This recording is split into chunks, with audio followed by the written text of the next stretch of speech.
മഴത്തോരും മുമ്പേലാണെങ്കിൽ ബബിതയാണെങ്കിൽ നല്ല രീതിയിൽ തന്നെ ആരോട് ബാലചന്ദ്രൻ്റെ അടുത്ത് പോയി പറയുന്നുണ്ട്. അച്ഛാ, ഈ അമ്മ ഞങ്ങളുടെ ജീവിതം വീണ്ടും കുളം തോണ്ടാനാണ് വന്നിരിക്കുന്നത് എന്നാണ് എനിക്ക് തോന്നുന്നത്.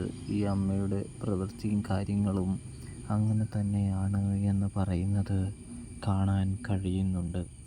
ഇതേ സമയമാണെങ്കിൽ ബാലേന്ദ്രൻ പറയുന്നുണ്ട്, നിങ്ങളുടെ അമ്മ ഒരു സൈഡിൽ കൂടെ പൊക്കോട്ടെ, നിങ്ങളേത് മാർഗം തിരഞ്ഞെടുക്കുന്നു എന്നതാണ് ഉചിതം എന്ന് പറഞ്ഞ് മനസ്സിലാക്കി കൊടുക്കുകയാണ്.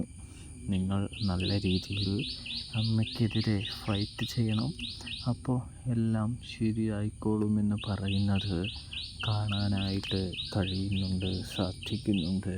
പ്രേക്ഷകരെ, പ്രിയ കൂട്ടുകാരെ, സബ്സ്ക്രൈബ്